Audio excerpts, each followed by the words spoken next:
Good morning students. ठीक है, आज हम पढ़ने वाले हैं साइंस पार्ट 1 का अगला चैप्टर है, 4th चैप्टर, जो बहुत ही इंपॉर्टेंट है, जिसका नाम है इफेक्ट्स ऑफ इलेक्ट्रिक करंट। ये चैप्टर डिफ़िकल्ट है, पर तुम्हें जब समझ में आएगा तो इतना हार्ड नहीं लगेगा, ईजी है, क्योंकि इसके कॉन्सेप्ट थोड़े अलग है। तो हमें इसे बहुत अच्छे तरीके से पढ़ना है। इसके लिए तुम्हारा बेसिक क्लियर होना चाहिए, तुम्हें हर चीज़ के बारे में पता होना चाहिए। What is charge, what is electric current, what is potential difference, what is resistance, तो तुम्हें सब पता होना चाहिए।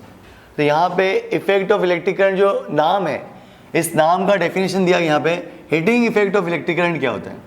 इफेक्ट ऑफ इलेक्ट्रिक करंट पता है, पर यहाँ पे एक वर्ड है, what is heating effect of electric current. तो यहाँ पे मैं इस वर्ड को तोड़ता हूँ, तुम्हारे सामने हीट है, एक वर्ड है, किसका इफेक्ट है, इलेक्ट्रिक करंट का, इलेक्ट्रिक करंट। तो मैं कह सकता हूं इस इलेक्ट्रिक करंट की वजह से क्या प्रोड्यूस हो रहा है, हीट प्रोड्यूस हो रहा है। तुमने अक्सर देखा होगा तुम्हारे घरों में जो बल्ब हम जलाते हैं, वो बल्ब जल्दी जल्दी क्या होता है, गर्म हो जाता है, हीट हो जाता है। टीवी देर तक चलाओ, टीवी को बैक साइड से हाथ लगाओ, गर्म हो जाता है। फ्रीज़र हो गया, रेफ्रिजरेटर हो गया, तो मिक्सर, फ़ैन वगैरह बहुत सारी ऐसी चीज़ें, और उसको हम ज़्यादा देर तक इलेक्ट्रिक सिटी पे चलने वाले जो अप्लायंसेस है, उसका हम देर तक इस्तेमाल करते हैं, कहीं ना कहीं वो गर्म हो जाता है। सही बात है, मतलब कहीं ना कहीं वो गर्म हो जा रहा है, इसका मतलब कि वहाँ पे हीट प्रोड्यूस हो रहा है। पर वो हीट प्रोड्यूस कर कौन रहा है, कैसे हो रहा है, वो हमें जानना है अच्छे से। ठीक है, तो पहले डेफिनेशन देखा जाए कि when resistor is connected in electric circuit, को तुम्हारे सामने एक इलेक्ट्रिक सर्किट दिया गया, this is electric circuit, CKT मतलब सर्किट, वो वाला सर्किट नहीं, मुन्ना भाई वाला नहीं यार, नहीं तो वो सर्किट समझोगे, ये circuit, this is electric circuit. इस इलेक्ट्रिक सर्किट में यहाँ पे देखो क्या लगा है, रजिस्टर।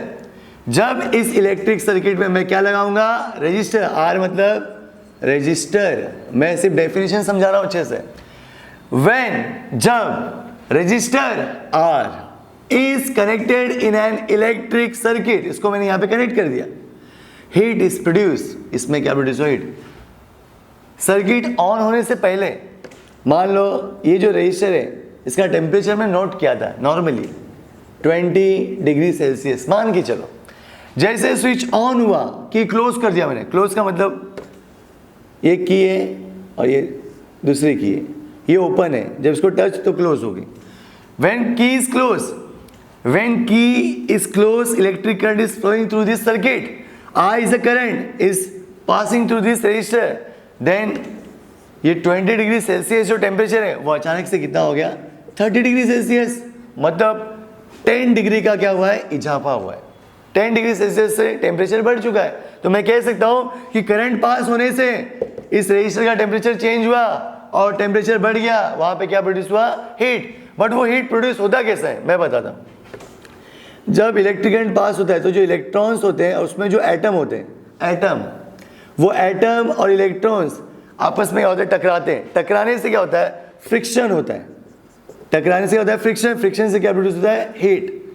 अगर रेजिस्टेंस का मतलब होता है रुकावट, जितना रुकावट ज़्यादा है तो करंट वहीं पे आके आपस में टकराएंगे वो इलेक्ट्रॉन्स और एटम, जिसके कारण क्या होगा, फ्रिक्शन होगा। तुम अपने हाथ को ऐसे रब करो और वो हीट हो जाता है, क्या हो जाता है, हीट। सेम उसी तरह वही कॉन्सेप्ट यहाँ पर भी, फ्रिक्शन होता है उनमें, उसके से क्या होता है, हीट प्रोड्यूस होता है। तो मैंने इसलिए कहा कि when resistor is connected in electric circuit, heat is produce in it, उसमें हीट प्रोड्यूस हो रहा है, किस, ड्यू टू, किसके कारण, करंट के कारण।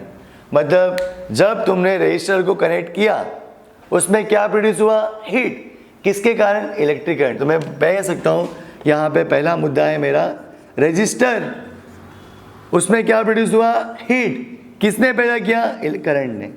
तो ये 3 पॉइंट इंपॉर्टेंट है।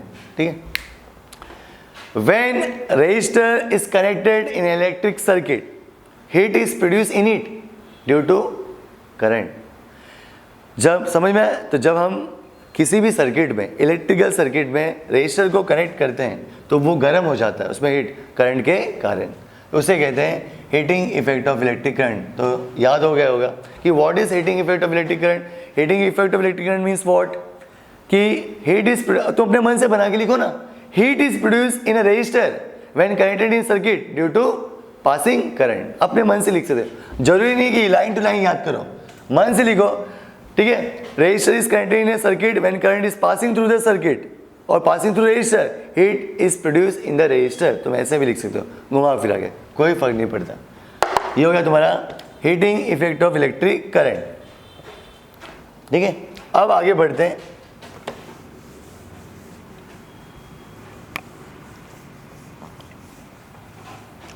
अब जो हीट प्रोड्यूस हुआ है वो है क्या, देखो, हीट मतलब एनर्जी और वो एनर्जी मतलब वर्क।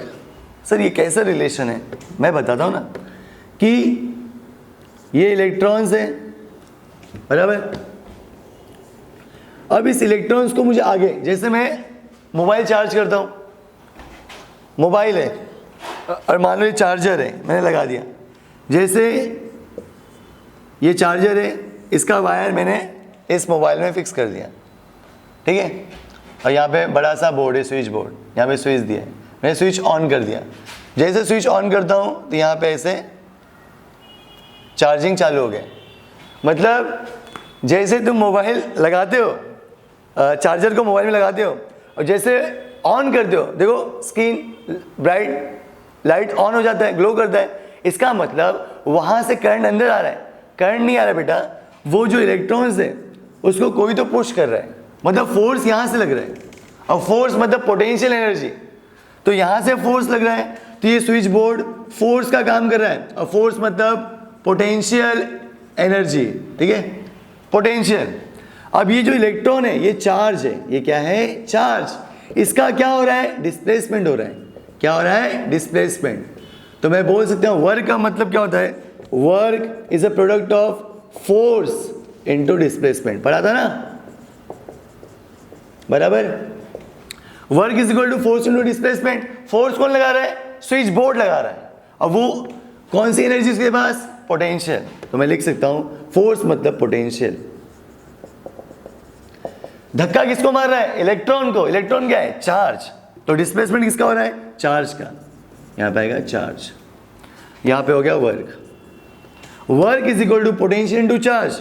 वर्क का सिंबल होता है W, पोटेंशियल का सिंबल होता है V, P मत ले लेना, इनटू चार्ज का सिंबल है Q। तो W equal to V into Q। बहुत सारे टीचर्स क्या करते हैं, इस फॉर्मूले को डायरेक्ट लिख के देते हैं और ये बता देते हैं। ये आया कैसे, कोई बताता नहीं, वो बेसिक फॉर्मूले से आ रहा है।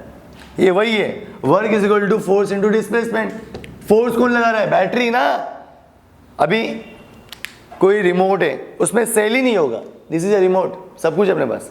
अब रिमोट है, इसमें सेल है। सेल क्या कर रहा है, इसको एनर्जी दे रहा है, पोटेंशियल दे रहा है, तब जाके वो ऑपरेट हो रहा है। तो उसमें सेल होना बहुत जरूरी है, ठीक है। तो ये फॉर्मूला है W is equal to V into Q। तो अभी जो वर्क है, but this work is store in the form of energy. वो एनर्जी क्या हो रहा है, उससे हीट प्रोड्यूस हो रहा है, उसी को हम बोलते हैं हीट एनर्जी। क्या बोलते हैं, हीट एनर्जी। तो ये फॉर्मूला तुम्हें याद करना है, एक फॉर्मूला मैंने बना के दिया, ठीक है। तो पहला फॉर्मूला क्या मिला मुझे, work is equal to potential into charge. मैं डायरेक्ट बता सकता था, पर बच्चे बोलते सर ये फॉर्मूला बना कैसा, बुक में दिया डायरेक्ट, पर किसको पता नहीं कि बनता है ऐसा। Work means W, potential means V, charge मतलब Q, ठीक है। नाउ पोटेंशियल का यूनिट क्या होता है, ऐसा यूनिट, इसका होता है वोल्ट। चार्ज का होता है कूलम, ठीक है। इज इक्वल टू वर्क का होता है जूल। अब मैं इसका सिंबल लूंगा J, V, कूलम का C इंटू, तो यहाँ पे 1 joule equal to 1 volt into 1 coulomb. तो 1 joule is equal to 1 volt into 1 coulomb. ये हो गया फॉर्मूला तुम्हारा, ठीक है। इसे याद रखना, इसका स्क्रीनशॉट ले लो, फिर मैं आगे बढ़ता हूँ, ठीक है। ये हो गया एक फॉर्मूला, क्योंकि ये फॉर्मूला याद होगा तब मैं जाके डेरिवेशन लूंगा और डेरिवेशन कर लूंगा। आज बस सब फॉर्मूला, ये फॉर्मूला यूज होगा, ध्यान रखना। कल मैं एक्सप्रेशन फॉर जूल्स लॉ बताने वाला, जो 3 या 5 मार्क्स के लिए बोर्ड एग्जाम में पूछा जाता है। तो बहुत अच्छे से बताऊंगा, पहले फॉर्मूला याद हो जाए, W equal to V into Q, कल यूज होगा, ठीक है। ये एक फॉर्मूला हो गया तुम्हारा, बराबर। नेक्स्ट हमने 9 में पढ़ा था ओहम्स लॉ, क्या पढ़ा था? Ohm's law. सेकेंड है ओहम्स लॉ, क्या था? V is equal to I into R. V is a potential, I is a current, R is a resistor. ये ऑलरेडी तुम 9 में पढ़ चुके हो, मैं नहीं पढ़ा है। तो V is equal to I into R, ये हो गया ओहम्स लॉ।